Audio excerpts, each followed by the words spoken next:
Olá pessoal, sejam muito bem-vindos a mais um episódio do Conecta Mais, o podcast do Conecta Ceia 2024.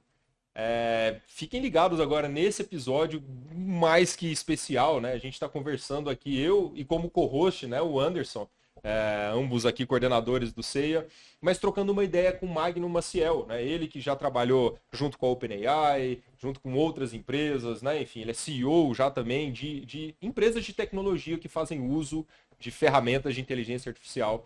Ele foi palestrante aqui do nosso segundo dia do Conecta Ceia 2024 presencial e está aqui agora para bater um papo muito legal aqui no Conecta Mais. Então acompanha aí e dá uma olhadinha nesse papo que foi muito bacana.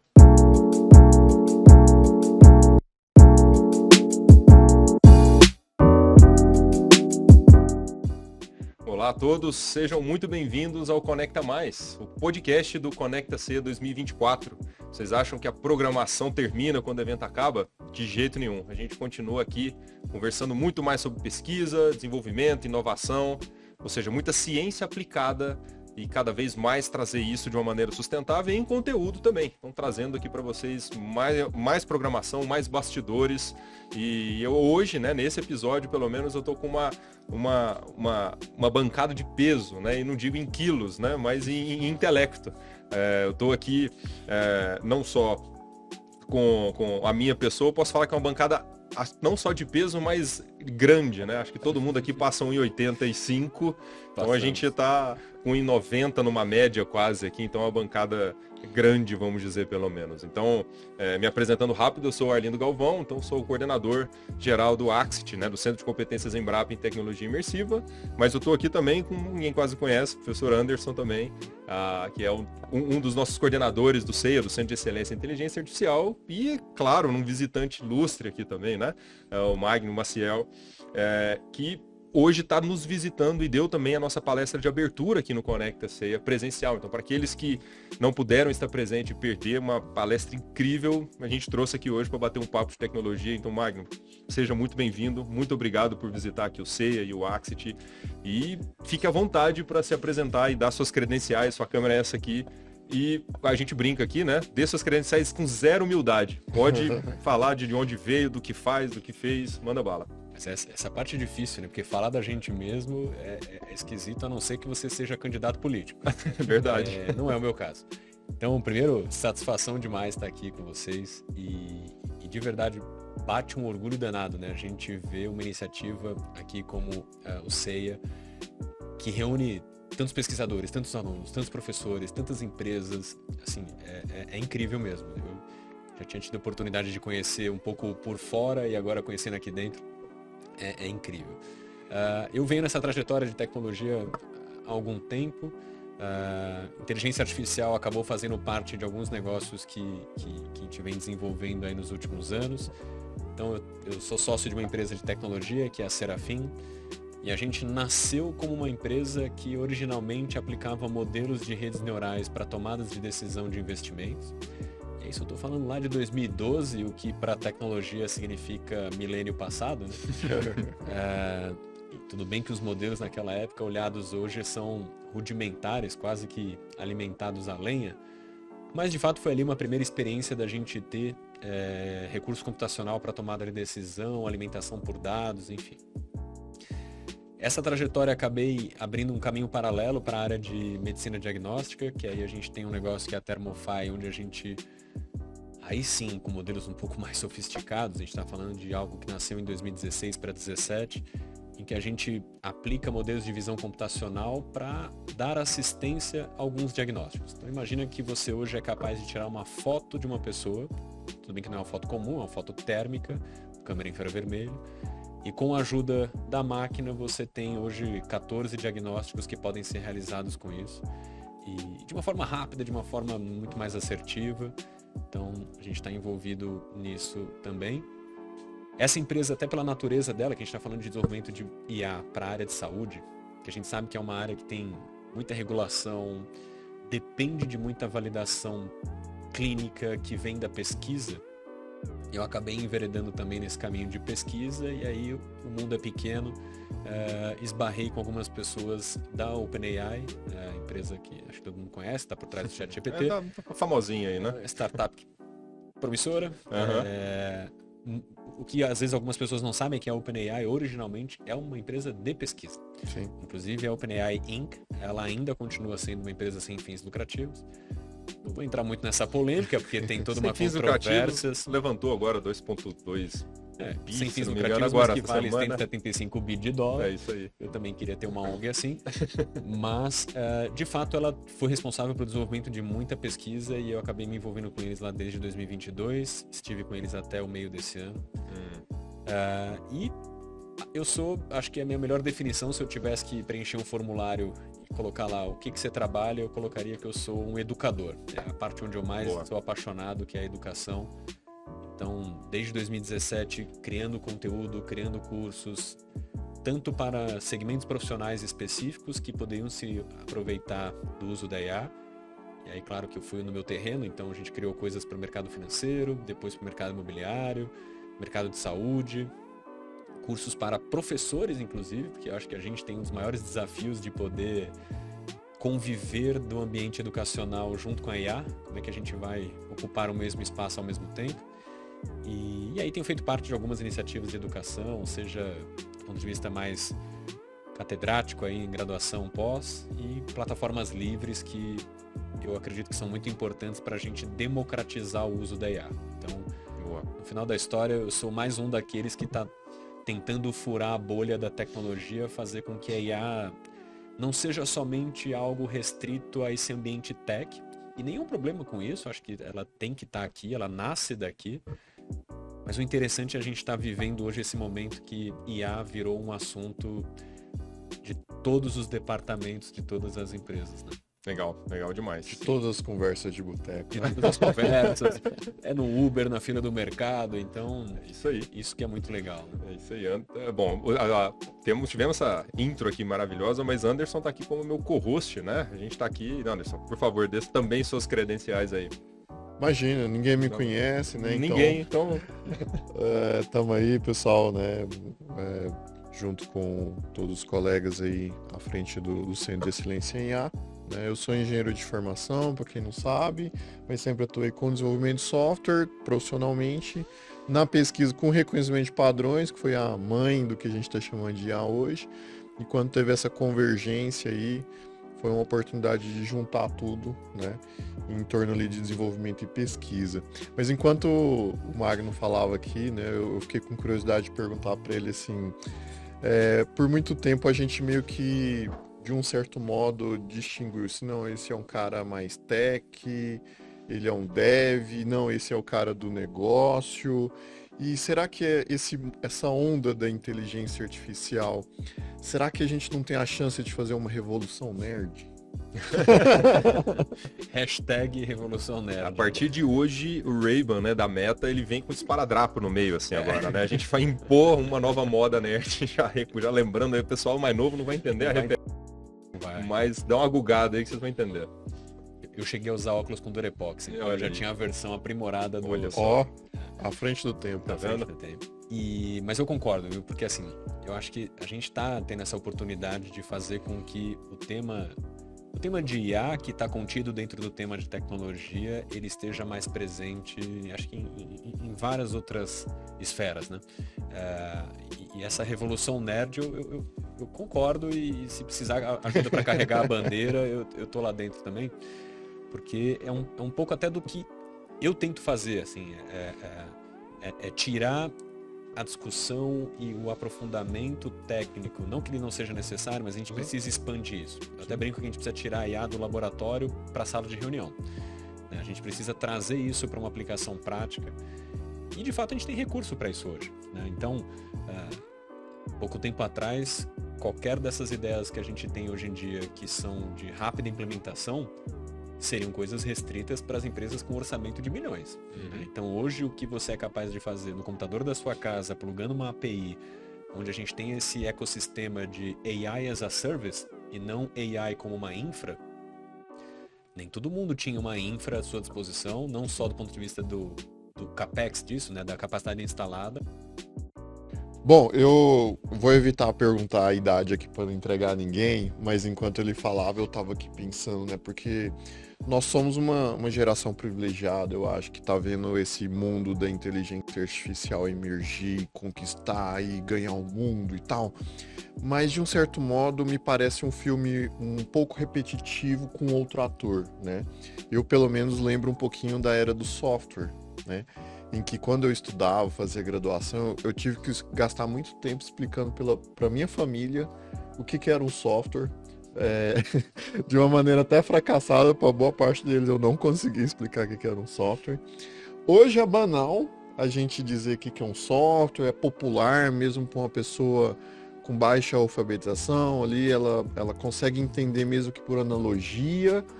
Mas a gente parece estar vivendo esse mundo que a gente tem que explicar o que é inteligência artificial. De um certo modo, você acha que guarda essas semelhanças, essa característica de um processo muito parecido do que a gente teve ali da informatização, da chegada dos softwares e dos aplicativos, e agora a gente tem esse desafio de novo, só que com uma nova ferramenta? Parece. Eu acho que não só se parece, como é a história se repetindo mesmo, né? Porque aí entregando a idade, se a gente for pensar aquele momento em que talvez 2 ou 3, quem sabe um pouco mais, 4 décadas, que foi o processo da informatização, é exatamente o que você comentou, né? Você falou do software, mas lembra aquele momento em que as empresas começaram a se anunciar como assim, olha, nós somos uma empresa que usa informática. Isso era quase que um mote de inovação. Chique. Era chique. E as pessoas começaram a perceber que isso era uma demanda das empresas e começaram a se capacitar em informática.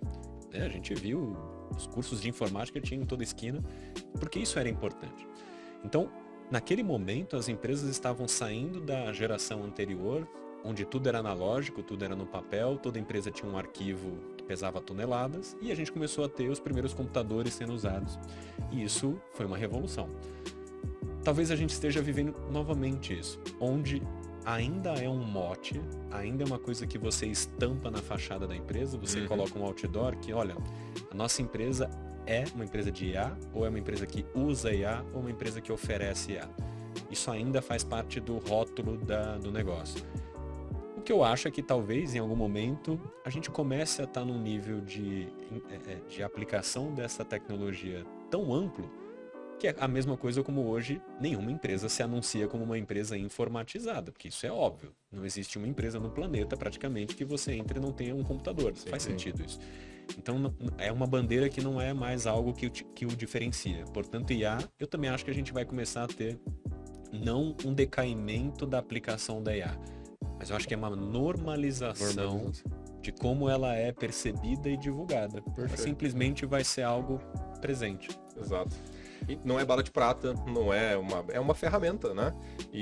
Mas eu vou até um pouco além da sua resposta, catapultando em outra pergunta, porque quando se normaliza demais, todo mundo quer até onde não precisa, né? Você teve uma fala da palestra que eu achei bacana, que agora a gente vai estar comprando air fryer com AI, e de fato eu acho que já tem, inclusive, algumas panelas inteligentes, eu já vi isso já na alguma internet, porque é algo que eu sempre falo, é natural de fato a gente passar por uma transição, igual foi do IoT, na internet das coisas, tudo agora está conectado e eu consigo controlar minha panela do meu celular, eu recebo uma mensagem quando chegou na temperatura ideal, se tem uso ou não, enfim, não importa, isso é produto, né? A gente fala da tecnologia.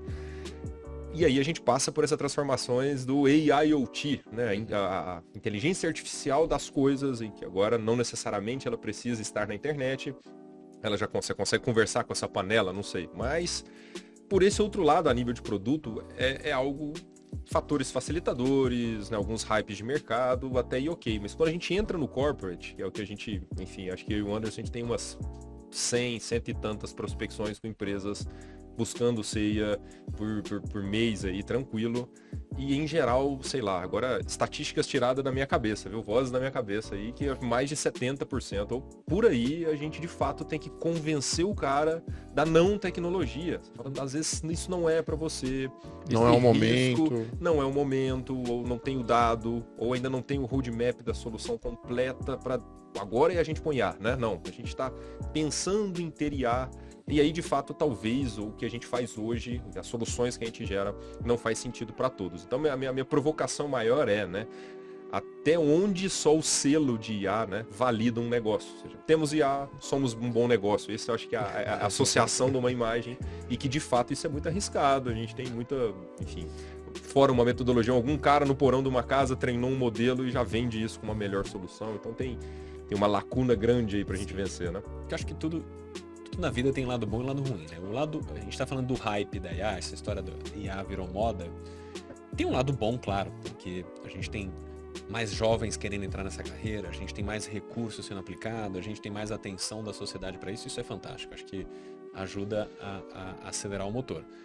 Só que o lado não tão positivo disso é que entra naquela história do AI washing, né? Que nem a gente já teve um movimento greenwashing, que tudo era sustentável, mas assim, agora a gente tem o AI washing, que a gente já nem sabe mais o que de fato é AI ou não. Outro dia, conversando com um professor, ele falou, olha, depende da forma como você conta a história, o seu micro-ondas da década de 90, ele tem uma AI, porque ele tem não só um sensor, portanto ele está na categoria de IoT, ele tem um hardware inteligente que detecta a temperatura, ele tem um algoritmo que determina que aquela temperatura, ao ser alcançada, ou o tempo ao ser alcançado, ele deveria parar. Puxa, olha que IA sofisticada, né? E sim, no limite, tudo poderia ser reclassificado dessa forma. Então, é claro que acho que a gente vai ter que ter um pouco dessa evolução, quase que uma catequização do mercado. Primeiro, o que de fato faz sentido você rotular e aplicar IA? Eu dei um exemplo na palestra, um exemplo real mesmo, não é ficcional, de empresas, e acho que vocês aqui estão sentindo isso às dezenas, que trazem demandas que você entende a dor da empresa, ela quer resolver algo, e eu acho que é interessante o movimento dela buscar a IA como uma solução, isso é legítimo. A questão é que muitas vezes, ou isso está no campo da ficção científica, ou seja, ela quer resolver um problema em que não há tecnologia hoje e talvez nunca que resolva, ou ela está querendo algo que ela não tem uma estrutura interna, seja de dados, seja de governança, seja de cultura, seja de processos para que isso seja possível. E a IA não é o tipo de coisa que você aplica na veia e está curado, assim, não, ela depende de uma série de outras questões do negócio para que isso aconteça. Ou o terceiro ponto, que é falar assim, olha, eu não arriscaria aplicar IA, ainda que isso seja possível para isso. Só dando um exemplo de ontem, assim, eu recebi um contato de uma pessoa, ela é proprietária de um cartório. E aí ela tem toda a obrigação de fazer, por exemplo, a checagem de documentos, que quando você vai vender o seu apartamento para uma outra pessoa, ela tem que ir lá, né, pegar os dados do imóvel, da matrícula, do IPTU, do comprador, do vendedor. E ela tem hoje 3 pessoas que são envolvidas nesse processo. Um que coleta os documentos, um que verifica a autenticidade e um que determina, é um confericista, aquele que bate o olho, o cara crachá, se o que foi escrito na escritura final corresponde aos documentos. E ela teve a iniciativa de, por que a gente não usa uma IA para isso?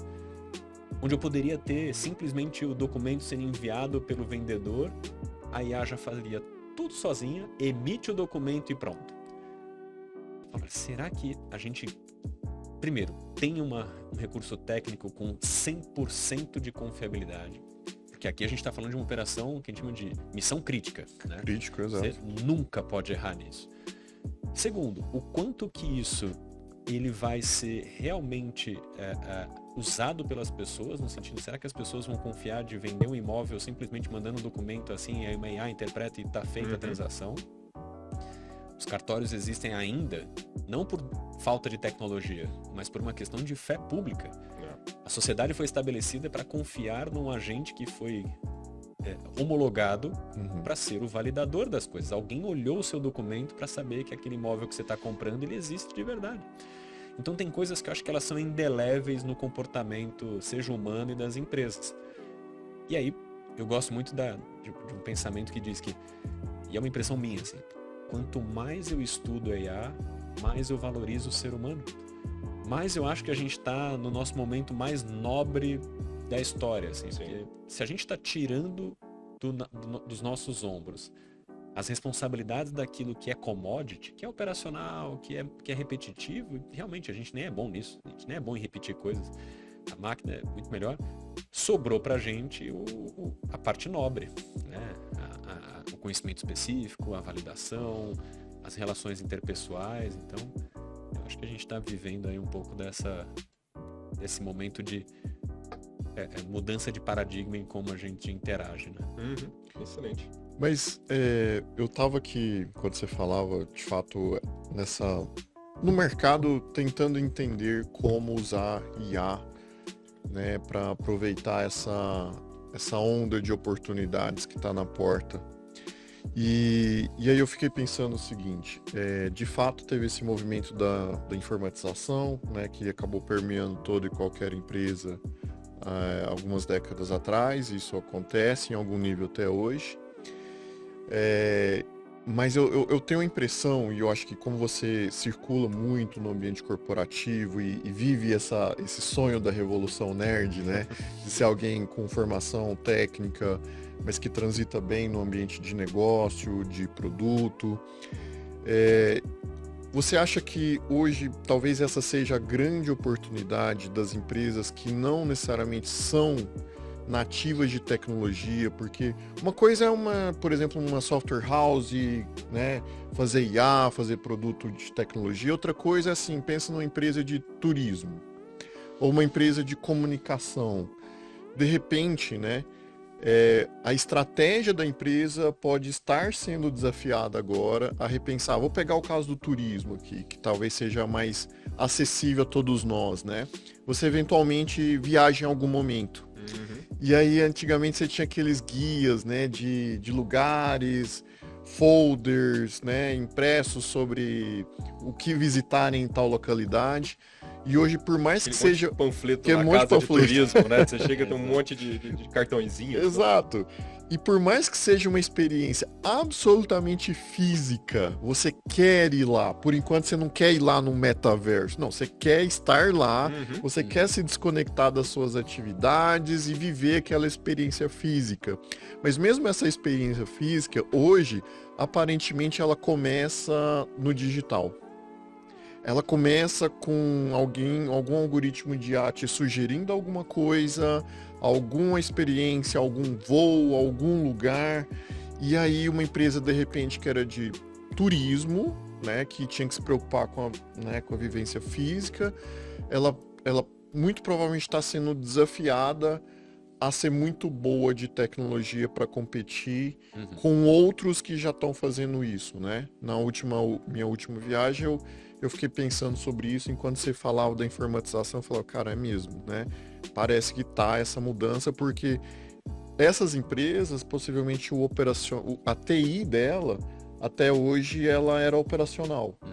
E de repente, não, mas eu não quero só manter o site funcionando, né? Eu não quero ter um aplicativo. Não, como é que eu posso aprimorar a experiência? Será que essa talvez seja a diferença dessa última fase da informatização para essa de uma tecnologia muito mais sofisticada que é a inteligência artificial e que penetra nesses negócios tradicionais de uma forma mais intensa do que a informatização? Eu vejo que a IA, ela talvez seja um dos grandes elementos que está encurtando essas distâncias, né? Você comentou assim, quanto que as empresas estão conseguindo acessar essa tecnologia, uma agência de turismo. O quanto que a IA, ela vai fazer atalhos para que essa empresa, que não é essencialmente de tecnologia, mas ela se torne uma empresa heavy user, altamente utilizadora de algumas tecnologias. Então, assim, me veio na cabeça um exemplo de, imagina você ter uma agência em que, ainda que você tenha a sua loja, porque a questão relacional é importante, é uma venda emocional, você quer contar para a pessoa como vai ser legal para a família dela o passeio na Disney, isso eu acho que ainda vai continuar. Mas ao mesmo tempo, o quanto seria interessante para essa agência poder colocar no seu site, na sua rede social, numa landing page, um simulador de viagem. Um simulador de custos de viagem. Custo tá aí um grande problema. Exatamente. Porque custo é a maior barreira para você fazer qualquer coisa que relacionada à viagem. Então imagina que legal, só que assim, às vezes a agência, não só ela não tem um time de tecnologia para desenvolver uma calculadora no seu site, dificilmente vai ter, e talvez o acesso, o custo para isso de forma externa inviabilize a ideia. Só que agora ela pode simplesmente abrir um modelo de linguagem que tem a proeficiência em desenvolvimento, por exemplo, um Claude da Anthropic, em que não só ele te entrega o código, mas ele te entrega o elemento renderizado. Ele te entrega algo com um link já hosteado que você simplesmente embeda no seu site. E ele é um simulador perfeito que a pessoa coloca lá, tem 4 filhos, 3 filhos, eu quero ir para Disney, eu quero ir de executivo, de econômica, ele te dá o custo projetado. O quanto isso pode ser valioso para uma agência de turismo? E quantos desenvolvedores, engenheiros de machine learning ele precisou para isso? Nenhum. Um total de 0. Zero. Né? É isso. Então, acho que essa produtização da IA, muitas vezes quem olha pensa assim, puxa, mas o meu negócio é uma agência de turismo, inteligência artificial para mim, eu não vou utilizar. Eu tenho certeza que vai. Eu, sinceramente, nessa nossa, como você falou, a jornada, a revolução dos nerds. A minha cruzada é de tentar achar uma empresa, um negócio 100% imune aos benefícios da IA. Ainda não achei, fica o desafio, se alguém me trouxer um... Não, e é muito legal a gente pensar numa perspectiva, vamos usar o exemplo da agência, né? Quando a gente fala da IA democratizando soluções, né? E se a gente começa a pensar, igual a gente falou, num fator de conhecer uma outra cidade, uma outra cultura, uma outra realidade, você passa perspectivas econômicas da logística, que a gente estava falando desse cara chegar lá e voltar de lá, mas, por exemplo, a perspectiva que ele tem, isso eu vi uma outra frente utilizando IA, por uma recomendação embasada de uma maneira mais realista. Porque, de fato, o que é vendido do local nem sempre é o que é. Então, o pessoal vende Roma. Nossa, é maravilhoso. Fontana de Trevi, aquilo é belíssimo. Mas você chega lá, não tem 1 metro quadrado pra você ficar em pé na frente dela, ou na frente da Mona Lisa. Ou a perspectiva visual e prática, ela é muito distinta, muitas vezes, do que é vendido como a viagem. Então, já existem modelos de IA, por exemplo, pegando um sistema de recomendação, que não só enquadra nos seus elementos econômicos, que já consegue vincular ao hotel, a tudo aquilo, mas inclusive fala assim, olha, a senhora já tem 70 anos. Isso aqui, por exemplo, não tem um transporte público tão adequado para você andar em ruas de pedra. Tem uma escadaria de... E aí, além da democratização, ela vem para personalização, de trazer aquela viagem que é muito boa para alguns, mas para essa pessoa ela é perfeita, né? Então te trago uma solução não só democratizada a nível de recursos para o business, mas uma personalização eficaz e efetiva para ela vender e trazer uma experiência, então agora. E aí, de novo, essa cruzada para achar quem não use isso, né? É assim, até emendo com uma provocação, porque eu vou parafrasear, inclusive, isso não foi meu, mas acho que o Zuckerberg numa última... Não, Oh, meu Deus, já tô fadigado mentalmente aqui da Amazon, né? O Bezos. Muitas vezes falou, né? Sou muito provocado, muitas pessoas perguntam o que a IA vai revolucionar daqui 10 anos, o que vai mudar, o que a IA e tal, mas... E ele falou muito assim, cara, eu prefiro pensar naquilo que não vai mudar daqui 10 anos. Esse é o principal cerne, porque daqui 10 anos pessoas querem ser bem atendidas, querem de fato ter um produto personalizado para ela, querem as coisas ágeis, não quer esperar muito tempo para uma solução na fila. Então, eu acho que a democratização e personalização são 2 esteios que estão em qualquer realidade. Você né? deu um exemplo, assim, Jeff Bezos, a gente está falando de um dos maiores empreendedores da história. Sim. Mas eu acho que se você pegasse um dicionário daqueles que tem uma figurinha que representa cada palavra, se você procurar a palavra empreendedor, não necessariamente vem a foto do Jeff Bezos, especialmente no Brasil, vem a foto do autônomo. Que empreendedor é a palavra chique, nova, que vem para empresário. É o cara que tem uma empresa, é o cara que está tocando o seu próprio negócio, é a mulher que vende joias e semi-joias para as amigas, é o cara que está vendendo autopeças de porta em porta e por aí vai. E aí, eu acho que aqui a gente tem um negócio fantástico da IA, que é justamente essa democratização de habilidades. Porque o empreendedor raiz, que é esse que é a banda de um homem só, quantas empresas no Brasil são empresas formadas por uma única pessoa? É só aquele que está lá assinando o CNPJ e ele faz tudo. Ele é o cara que compra, ele é o cara que vende, ele é o cara que limpa o chão, ele é o cara que assina contrato e fatura. Então, quando você pensa que a IA ela é uma multiplicadora de skills, de habilidades, essa mesma pessoa agora ela pode ter um assistente para criação de conteúdo para suas redes sociais, ela pode ter um assistente jurídico, ela pode ter um analista de dados, ela pode ter um programador, ela consegue ter quase que uma equipe. E não estou dizendo que isso vai substituir o advogado, o designer, o engenheiro e o developer, Mas para muita gente, para muitos negócios, essa primeira camada que a IA supre, ela é fundamental para que o negócio exista e prospere. Então aqui acho que a gente está falando de é quase que um recurso de utilidade pública para que a gente diminua a mortalidade dos negócios, para que a gente capacite melhor as pessoas. Puxa, a velocidade com que a gente aprende hoje, com a assistência de um tutor personalizado como um ChatGPT, é absurdo. Então, essas diminuições de pontos de fricção nos negócios, esses gargalos que muitas vezes sufocam as pequenas e médias empresas, eu acho que a gente vai ver daqui a pouco muitas dessas coisas se destravando, né? Isso vai ser muito legal de ver, né? Agora, uma frase dele pode ter passado despercebido, mas eu tenho certeza que quem tá nos ouvindo estão 6 caboclos ali que o coração parou. O cara da agência sem nenhum desenvolvedor, né? Que carrega essa questão do empoderamento, né, de uma empresa não tech, mas que está usando a tecnologia para multiplicar as competências, que é um conceito que eu achei muito legal do que ele falou ali. Mas será que...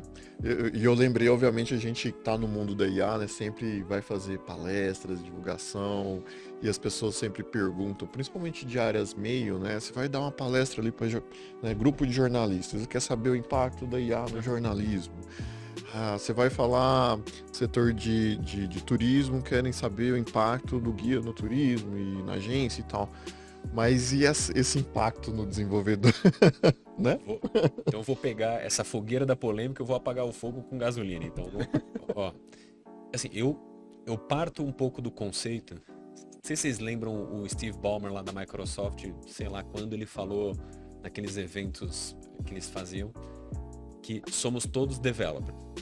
Então, né, ele trazia aquela cultura do developer, ele não necessariamente ele é o programador. E eu gosto muito desse nível de abstração da função do desenvolvedor, porque se a gente fizer um certo exercício mental aqui, eu tendo a acreditar que a gente vai ter muito mais developers do que a gente tem hoje. Por mais contraditório que pareça, fala, mas poxa, mas se a IA ela reproduz a confecção de código, eu não deveria ter menos desenvolvedores? Fala, não, porque agora é o exemplo que eu falei da agência de turismo. O agente lá, o dono da agência de turismo, ele agora é um desenvolvedor. Ele só não é o construtor de sintaxes. Sim. Ele só não é o construtor de linhas de programação. Mas ele está agora reivindicando o crachá, ele pode até pegar a carteirinha do sindicato, que ele Software é um engineer. desenvolvedor. Boa. Ele só faz isso de uma forma no-code, ele só faz Sim. isso com uma assistência, ele só não gastou anos e anos estudando para ser capaz de criar aquele simuladorzinho web ali, que por mais mequetrefe que seja, você não faz do dia para noite se você não souber programação. Então, eu acho que a gente vai ter na verdade, amplificação do desenvolvimento. Como o Steve Ballmer diz, todos seremos developers. É isso aí. Excelente. Mas esses 6 que pararam o coração ali, teve umas 6 dúzias desses aí numa aula minha comentando justamente isso. A gente estava falando dessas últimas soluções hoje, que a gente teve recentemente, inclusive, do lançamento da OpenAI, pelo menos a nível de Canva, que você já consegue estruturar localmente, você já codifica aquilo num nível muito mais avançado e a turma virou, pô, isso aí acabou a posição de júnior nos projetos. A gente pensa no júnior, no pleno, no sênior. Aí eu falei assim, não, se for pensar com essa mentalidade, alguns plenos também, todo mundo, mas, de novo, não se pode pensar numa transformação de funções, né, simplesmente nas suas funções de hoje, né? Ela vai ser transformada por uma tecnologia que chega, mas não só a tecnologia transforma, mas toda aquela sua rotina e suas tarefas também. Então, o júnior vai continuar existindo, o pleno, o sênior, mas agora sobre nova perspectiva de uso das ferramentas, né? Você ganhou mais ferramentas, você ganhou mais produtização, mais tempo de produtização, você ganhou uma flexibilidade muito maior para agora codar, inclusive, né? Mais outra tarefa maçante, de repetitiva. E quem sabe a gente vai mudar, essa pelo menos é um pouco da minha aposta, assim, futura, pensando até em currículo, em grade de formação de desenvolvedores, que talvez a gente comece a diminuir a intensidade de carga horária para aquilo que envolve a construção do código em si, as questões analíticas específicas para isso. Falo isso com pesar, porque gastei muitas horas da minha vida queimando neurônio coisa que eu entendo direito até hoje. Mas talvez a gente migre essa carga horária para outras habilidades que são fundamentais para quem vai continuar sendo o desenvolvedor especialista. Que a gente pode ter, como eu falei agora, assim, podemos ser todos desenvolvedores, o que não quer dizer que sejamos todos especialistas. Você pode ter o desenvolvedor nível prático, que ele só faz aquilo que ele precisa para o dia a dia e ele vai criar um software para resolver o problema da casa dele. Agora, você ainda vai ter que ter o especialista que faz coisas do ponto de vista... Quem vai fazer o software para controlar a estação espacial? Não vai ser, talvez, o básico. Então, quando a gente começa a ver aquilo que vai ser necessário em diversas camadas, o shift, né, a mudança de formação, ela vai talvez agora exigir do desenvolvedor habilidades que hoje talvez a gente não esteja dedicando tanto tempo para ela. As questões éticas, as questões de privacidade e segurança, o que a gente mais vê por aí são algumas coisas que até Deus duvida. Então, assim, como vai ser importante agora a gente formar pessoas mais multi-especialistas do que uni-especialistas? Essa talvez seja a grande diferença, porque aí você vai conseguir ter o developer que domina a técnica, mas ele é útil para o negócio numa esfera muito maior. Por isso que eu falo que quanto mais a gente estuda IA, mais eu acho que a gente está sendo valorado na equação. É que nem uma ação que só sobe, a gente está no nosso all-time high, né? O nosso ponto mais alto de valor, eu acho que é hoje. Boa. Não, legal. E, inclusive, eu queria só voltar, porque você já comentou nessa fase em que tudo tá tendo, né? Eu queria voltar um pouco para um lado de futurólogos aqui, a gente tentar brincar um pouquinho com isso, mas numa outra pegada, porque a gente comentou muito da ideia de hype, né? Tudo mais, de estar no hype, a gente está sempre subindo nessa curva. Desculpa, mas se a gente vislumbrar, eu lembro direitinho na época que metaverso era um hype, né? E aí metaverso foi maravilhosa a chegada do ChatGPT, porque acabou com essa conversa. E se a gente for ver de fato uma definição de hype, a minha concepção, pelo que foi gerado, e de novo, a gente tem tecnologias imersivas, que é algo muito além do metaverso, e o que de fato o metaverso foi meio que um hype, porque hoje quem usa o metaverso, assim, do jeito que estava se olhando, que ia revolucionar tudo no mundo, e aí chegou o tal do hype da inteligência artificial. Se a gente pega uma delas que conseguiu de fato furar uma bolha, quebrar um paradigma, democratizar uma tecnologia, né? Dar o uso da IA. Antes era só quem era mestre, doutor, cientista da computação. Hoje qualquer pessoa usa, né? E se a gente está falando disso, só pensando no ChatGPT, os últimos números lançados essa semana também foi 200 milhões semana. Tipo, é um Brasil usando inteiro, né? Todo mundo usando isso por semana. Isso de fato não é um hype. Então, a provocação eu queria saber, inclusive, do seu lado, o quanto, porque nós também damos muita palestra e temos que responder muito essa pergunta, mas queria que você, de fato, nos desse essa perspectiva do quanto, de fato, esse Pareto, né?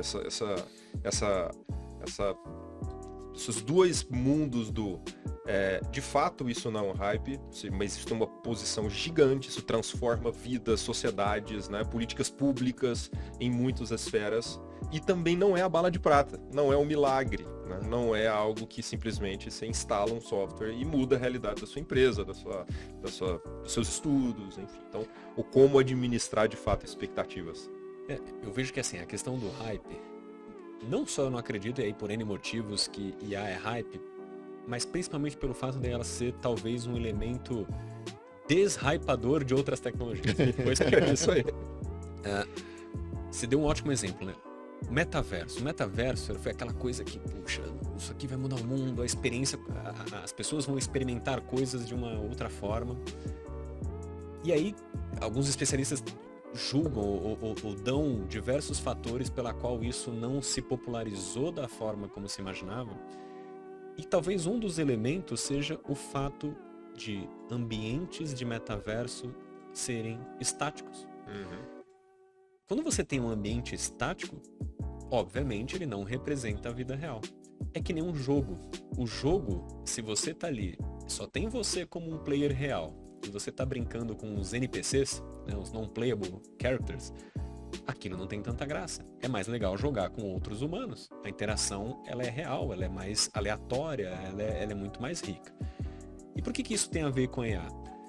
Agora com a IA, quem sabe a gente comece a revisitar tecnologias que talvez estancaram, não vingaram, pela falta dessa aleatoriedade que hoje a IA pode nos proporcionar.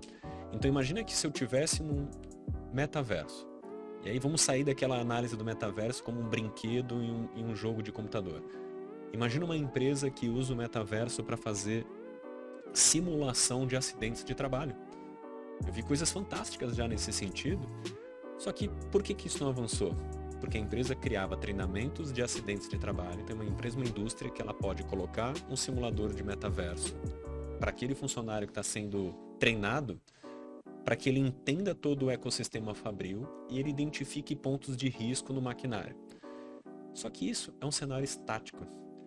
A IA generativa, todo o comportamento aleatório que ela pode introduzir, faz com que aquele ambiente seja real. Porque os acidentes acontecem não no modo padrão, eles acontecem no dia que alguém fez algo diferente. E é isso que você quer simular numa experiência de metaverso. Então, cada vez mais a gente vai agora com a IA poder olhar para trás e falar, puxa, isso daqui, quem sabe seja uma experiência mais completa, mais rica, quando eu trago a imprevisibilidade do que vai ser gerado pela IA. Você não sabe o que o ChatGPT vai te responder. E aquela originalidade, aquela imprevisibilidade é o que faz daquilo ser tão incrível. Único, né? Então, a gente experimentou um pouco disso com os devices, né, os Alexas da vida. Aquilo é fantástico e vai ter ainda um salto. Porque apesar dele ser ótimo do ponto de vista de... É bacana você acender a luz da sua casa simplesmente falando Alexa, acenda a luz. Mas eu brinco e agora na casa de uma galera aí já acendeu a luz. É, aí. Pessoal, Alexa, volta o que estava antes, eu não sei, enfim. Mas o que é interessante é que, apesar disso ser conveniente, divertido, para pensar que esses dispositivos, eu brinco que eles são como se fossem cachorros adestrados. Eles só funcionam com um comando muito específico. Se você instruiu a sua Alexa a acender a luz só quando você fala Alexa, luz da sala, ela só funciona dessa forma. É um cachorro adestrado.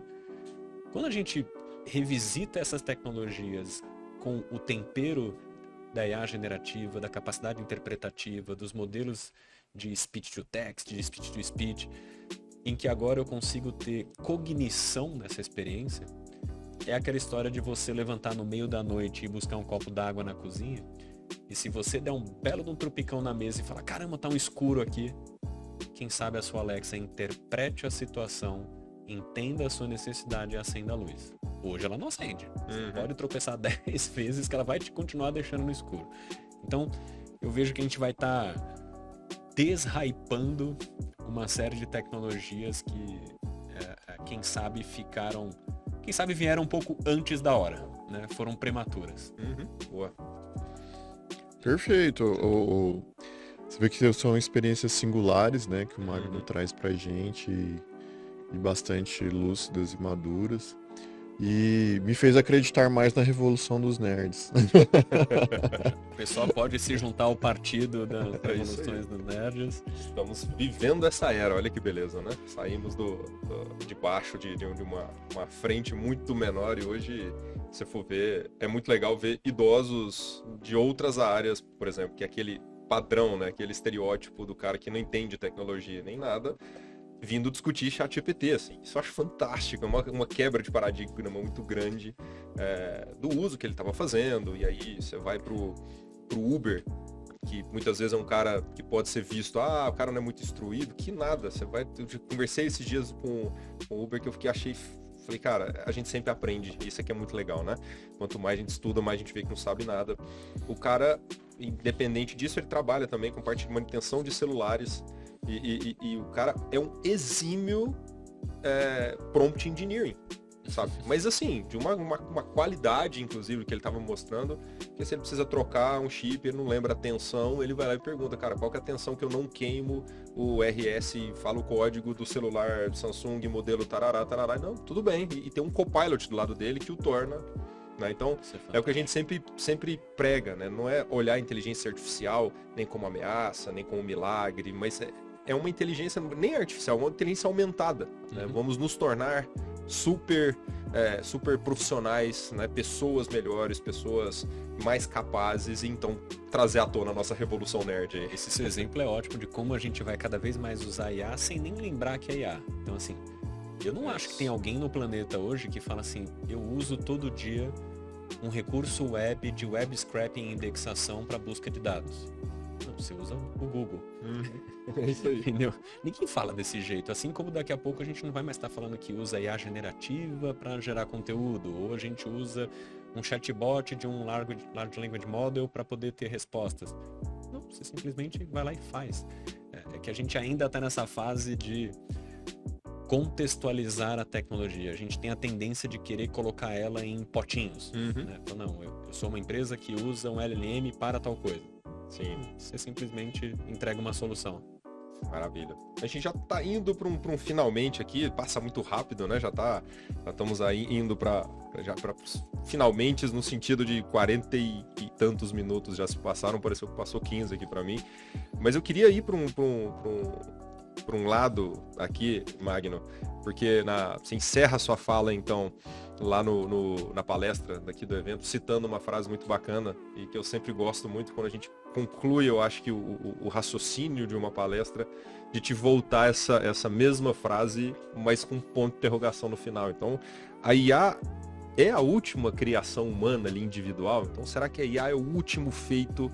É uma frase citada, claro, né? Mas eu te volto ela. Então, de fato, a inteligência artificial será o último feito da humanidade criada sozinha, né? 100% ser humano? Para quem não viu, o conteúdo eu fecho a palestra dizendo, citando essa frase do professor Nick Bostrom, que ele diz que a IA é a última invenção que será feita sozinha. Supostamente, depois que nós temos esse nosso assistente, não faria sentido mais fazer qualquer coisa de peito aberto sozinho. Se você tem a melhor arma para ir para a guerra, você não vai com um canivete. Né? Então, eu tendo a acreditar que acho que isso, claro, ainda não é um fato, né? Assim, a gente ainda não está num nível de sofisticação, capacidade cognitiva para que a IA esteja presente em tudo aquilo que a gente cria. Mas quem sabe num futuro médio para longo a gente tenha ela presente, seja de forma próxima ou um pouco mais distante, em tudo. É cada vez mais difícil a gente ver hoje desenvolvimento de software 100% puro.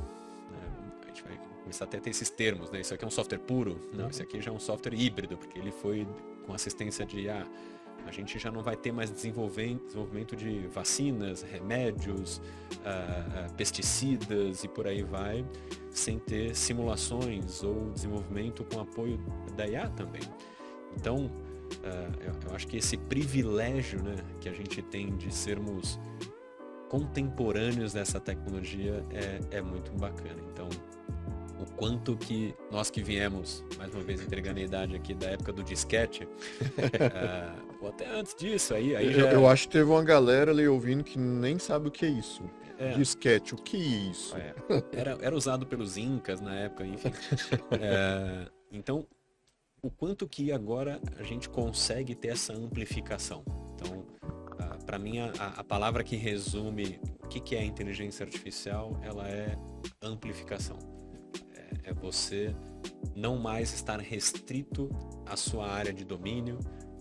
Eu tenho inúmeras coisas que eu consigo fazer hoje no meu dia a dia, que são as coisas das quais eu sou o maior incompetente do planeta, mas eu consigo ter um nível razoável de execução pela assistência que eu tenho da IA. Por exemplo, em design gráfico, eu tenho zero competência com isso, mas agora eu consigo não passar tanta vergonha porque eu tenho esse tipo de suporte.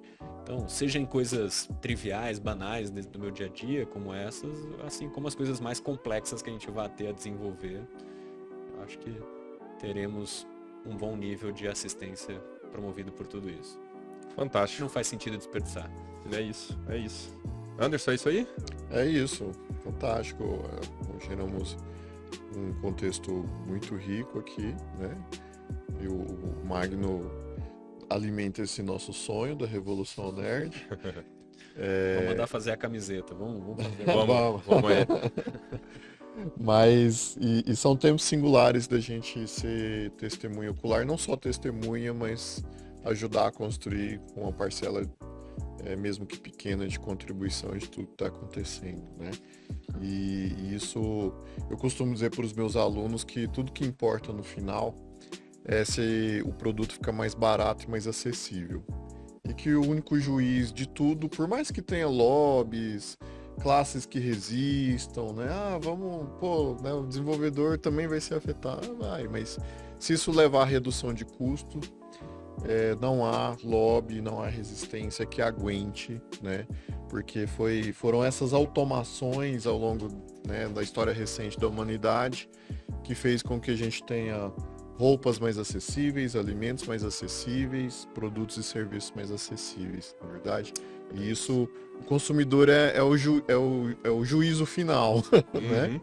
E esse conceito que o Magno traz da assistência, eu acho ele muito forte, muito bacana mesmo, né? Porque você fazer o photomesh ainda é muito difícil, crítico, né? E é uma visão mais realista, exatamente a partir da experiência dele como construtor e como desenvolvedor de negócios, né, para dar essa visão extremamente madura da assistência, que eu acho que é um passo mais pé no chão, mais realista para o momento que a gente está vivendo. E aí você precisava de 10 pessoas, agora você vai precisar de 2. Você precisa de algumas ainda, mas torna aquilo mais acessível, dá mais escala, né, e nos traz ao momento que a gente está hoje, que é realmente único, é especial, da gente estar vivendo isso. E aí, se vocês me permitem, assim, queria até fazer um comentário que eu acho que é legal. Primeiro, parabenizando aqui as iniciativas. Eu não conheço todo o Brasil, obviamente, não conheço tudo que está sendo feito por aí, mas do pouquinho que eu conheço, realmente acho que a gente está aqui presente num ecossistema que reúne, né, seja a academia, as empresas, a pesquisa, o governo, de uma forma realmente colaborativa para desenvolver tudo isso. Então, realmente, parabéns, assim, é incrível. Dá vontade de tomar mais água aqui, porque acho que a água daqui é especial, sabe? Aquela coisa de você se alimentar da fonte. E é incrível o quanto que isso, ela guarda total similaridade com o que a gente vê, por exemplo, o que aconteceu no Vale do Silício. Então, assim, são os mesmos ingredientes. Só que com a vantagem de que, pelo menos na minha visão, com relação à inteligência artificial, a gente tem uma maior igualdade de competição no sentido de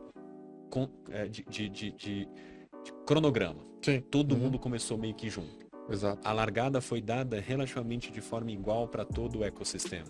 Então, o que a gente está falando aqui, o que vocês estão fazendo aqui, é inovação tal qual eu ouvi semana passada no Vale do Silício. A gente não está com décadas de defasagem. Nas últimas revoluções, você demorava décadas para entender o que estava acontecendo. Aquele tiro para cima de largada foi dado de uma forma quase que simultânea, pelo menos pegando essa última fase, geração, onda da IA, para todo mundo. Então, para quem está assistindo, para quem está ouvindo a gente, eu falo que nunca, jamais acredite que se você chegou agora no tema de IA, você chegou atrasado. Achar isso hoje, eu acho que é a mesma coisa que você chegou atrasado em 1998 para a internet. Teve gente que naquela época, poxa, 98 a internet já... Quem entrou, quem desenvolveu, e a gente sabe que só estava no começo. Então, estamos em 1998 da era da IA. Maravilha, excelente. Boa definição. É isso. E com essa a gente vai caminhando para o fim, então. Magno, muitíssimo obrigado pela sua... Antes de finalizarmos, de fato, a câmera aqui é sua, né? A câmera do Conecta Mais é sua. Dê suas redes sociais, dê sua mensagem final. Fica à vontade. Bom, acho que já ninguém mais me aguenta falar. Então, eu deixo aqui canal super aberto. Me procurem lá, Instagram, LinkedIn. Eu não sou dos mais assíduos, mas sou daqueles que gostam de trocar ideia, bater papo. Então, procura lá magnomacel.tech. Qualquer dúvida, comentário, ideia, eu acho fascinante. Mais aprendo do que ensino, então para mim é muito mais uma vantagem do que para você. Então fique super à disposição para quem quiser conversar, de verdade. Maravilha, brigadaço. Anderson, nosso co-host, enfim, já nos conhecemos há 20 anos aí, né? Nem sei mais, foi meu veterano de graduação na PUC, a gente já estudamos no ITA, coordenamos o CEIA, enfim, brigadaço de novo, não só pela parceria, por estar como co-host aqui também. Imagina, obrigado por estar aqui, foi excelente, né? Essa troca de experiências, já recebemos muito ali na palestra e conseguimos sugar mais um pouco aqui. É isso, né? Aí. E obrigado pelo convite. Fique conectado aí, né? Todo o material que a gente tirou aqui do Conecta CEIA. Maravilha. Então é isso, pessoal. E quem está nos assistindo, muitíssimo obrigado aí pela participação, não só aqui presente no Conecta CEA 2024, mas aqui no Conecta Mais, que a gente está tendo papos de empreendedorismo, de pesquisa, ciência, mas muita inteligência artificial aí para vocês. Eu vou ficando por aqui então com mais esse episódio. Fiquem ligadinhos que tem mais conversa legal e muito mais conteúdo para rolar aqui no Conecta CEA 2024. Brigadaço e um grande abraço.